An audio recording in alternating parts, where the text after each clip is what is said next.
तो हेलो दोस्तों, कैसे आप लोग। तो स्वागत है आपका एमएस एक्सेल की न्यू क्लास में।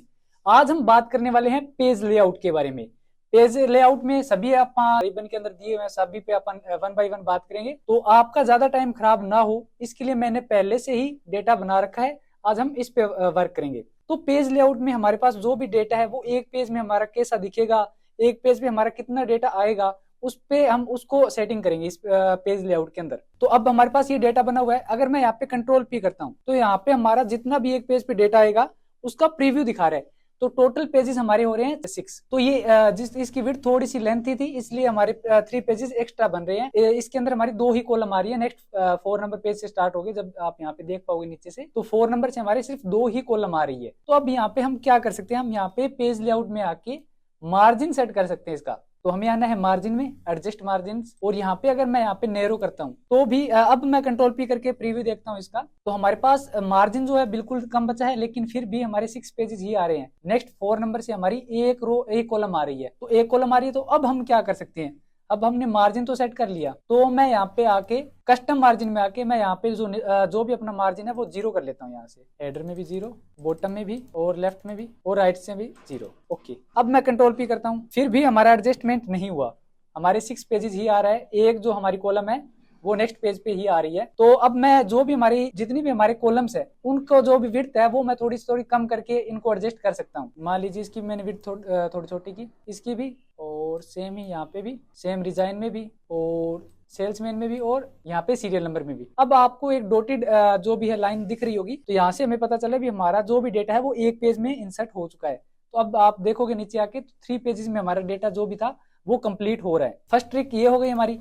अगर फिर भी डेटा अगर हमारा लेंथी हो, मान लीजिए मैं 2 से 3 कॉलम सिलेक्ट करता हूँ, कॉपी करता हूँ और कंट्रोल वी, अगर हमारा डेटा फिर भी बड़ा हो तो हम यहाँ पे क्या कर सकते हैं, यहाँ पे हम पेज का जो ओरिएंटेशन है वो पोर्ट्रेट की बजाय लैंडस्केप कर सकते हैं। तो मैं यहाँ पे ओरिएंटेशन में आता हूँ और यहाँ पे जो भी इसका ओरिएंटेशन वो पोर्ट्रेट की बजाय लैंडस्केप कर देता हूँ। अब अगर मैं कंट्रोल पी करता हूँ तो भी जो विड्थ में हमारा डेटा है वो एक पेज में आ चुका है, वो डेटा हमारा 3 पेजेस में आ रहा है। आप ये भी कर सकते हो, ओरिएंटेशन भी आप पोर्ट्रेट की बजाय लैंडस्केप कर सकते हो। ज्यादातर जो लैंडस्केप ओरिएंटेशन है वो हम क्यों यूज करते हैं, जब अटेंडेंस शीट क्रिएट करते हैं तब इसका ज्यादा यूज होता है, पोर्ट्रेट टू लैंडस्केप। नेक्स्ट है साइज। तो मैं यहाँ पे जो ओरिएंटेशन है वो पोर्ट्रेट कर लेता हूँ।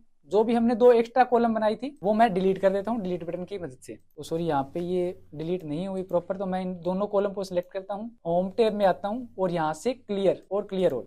ठीक है, तो अब ये हमारा डेटा क्लियर हो चुका है। अब आप बात करते हैं पेज लेआउट में साइज की। तो साइज इसका बाय डिफॉल्ट है A4। तो वो हमारे प्रिंटर पे बात है भी, अगर हमें साइज कौन सा रखना है, A4 रखना है, लेटर रखना है, या कोई और साइज, वो हम साइज कहाँ से डिफाइन करेंगे, साइज पे आए और यहाँ पे जो भी हमें साइज रखना है वो सारे साइज यहाँ पे है। जो भी आपको ठीक लगे, जिस हिसाब से आपका प्रिंटर हो या जिस हिसाब से आपको प्रिंट निकालना हो, तो वो आप पेज का साइज सेट कर सकते हो। क्लियर है। अगर हमें पूरा प्रिंट न निकालने के बजाय सिर्फ हमें कुछ डेटा हमें प्रिंट करना हो, सभी प्रिंट करने के बजाय अगर हमें कुछ डेटा प्रिंट करना हो, तो हम यहाँ पे आएंगे प्रिंट एरिया में, और यहाँ पे हम कर सकते हैं सेट प्रिंट एरिया। अब ये एरिया हमारा प्रिंट एरिया सेट हो चुका है। मैं जैसे कंट्रोल पी करूंगा तो हमने जितना एरिया सिलेक्ट किया था उतना ही प्रिंट निकलेगा, ज्यादा नहीं। ठीक है, और अब हमारा काम कंप्लीट हो चुका है, तो हम प्रिंट एरिया में आएंगे और क्लियर प्रिंट एरिया। जैसे ही हमने क्लियर प्रिंट एरिया करा, अब कंट्रोल पी करके प्रीव्यू देखता हूँ, तो अब हमारा सारा डेटा आएगा, वो हमारा जो भी हमने प्रिंट एरिया सेट किया था वो हमारा क्लियर हो चुका है। अब अगर इस वर्कशीट में हमें कोई बैकग्राउंड में कोई पिक्चर लगानी हो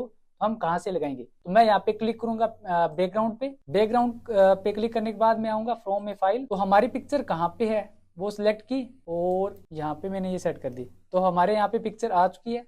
अगर हमें यहाँ पे पिक्चर नहीं चाहिए क्योंकि हमारा जो भी डेटा था वो साफ क्लियर नहीं दिख रहा, तो मैं इसको डिलीट भी कर सकता हूँ। वहीं पे क्लिक करके हम इसको डिलीट भी कर सकते हैं, वो डिलीट हो गया।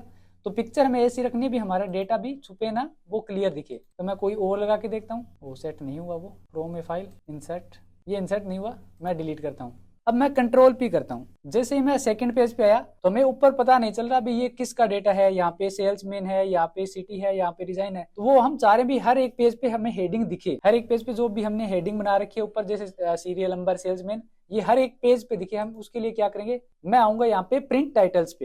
ये बात ध्यान रखना भी जो भी हमारा सीरियल नंबर, सेल्समैन है, जो भी हमारी हेडिंग है वो हमें क्लियर दिख रही हो। अब हमें क्लिक करना है प्रिंट टाइटल्स पे, और यहाँ पे एक ऑप्शन है row to repeat at top, rows to repeat at top. यहाँ पे क्लिक किया और अब जो भी हमारी हेडिंग जो रिपीट करनी है उस पे क्लिक करके हम ओके कर देंगे। अब अगर मैं कंट्रोल पी करता हूँ तो हर एक पेज पे हमारी क्या हेडिंग आ चुकी है। नेक्स्ट बात करते हैं हम। अब मैं कंट्रोल पी करता हूँ तो हमारी जो हाइट है वो 3 पेजेस की है। अगर मैं चाह रहा हूँ ये डेटा मेरा एक पेज पे ही इंसर्ट हो जाए तो विड्थ तो हमारी सही है, लेकिन मैं चाह रहा हूँ भी जो हाइट है वो मेरी एक पेज में या 2 पेज में कंप्लीट हो जाए। वैसे हमारा डेटा आ रहा है 3 पेजेस में। अगर मैं चाह रहा हूँ 2 पेजेस में ही इंसर्ट हो जाए हमारा डेटा तो मैं यहाँ पे 2 पेजेस सिलेक्ट करूंगा और अब मैं कंट्रोल पी करूंगा तो जो डेटा था हमारा 3 पेजेस में आ रहा था वो हमारा 2 पेजेस में ही आ गया।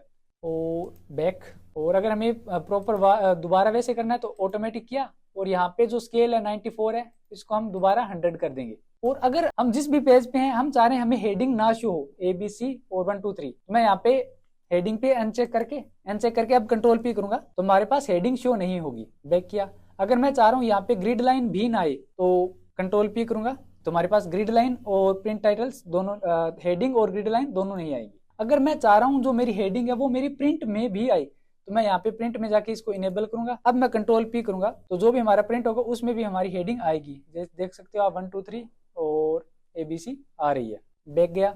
और अगर सेम ही अगर आप चाह रहे हो भी ग्रिड लाइन भी हमारी प्रिंटिंग में आए तो आप ग्रिड लाइन में भी प्रिंट को इनेबल कर सकते हैं। जैसे मैं थोड़ा सा डेटा लेता हूँ यहाँ से, कंट्रोल C से कॉपी किया, मैंने न्यू सीट ली, यहाँ पे कंट्रोल V और इसमें बाय डिफॉल्ट मैंने जो भी है हमारी बॉर्डर लगा रखी थी मैं इसको नो बॉर्डर करता हूँ। अब अगर मैं कंट्रोल P करूंगा तो यहाँ पे ग्रिड लाइन नहीं आएगी हमारी। अब इसमें ग्रिड लाइन नहीं आ रही है तो मैं पेज लेआउट में जाऊंगा और ग्रिड लाइन को प्रिंट में इनेबल कर दूंगा। अब मैं कंट्रोल P करूंगा तो हमारी ग्रिड लाइन भी आ रही है प्रिंट में। एस्केप। तो आपको वीडियो कैसी लगी कमेंट करके जरूर बताना। अगर वीडियो इन्फॉर्मेटिव लगी हो तो वीडियो को लाइक और चैनल को सब्सक्राइब जरूर करना।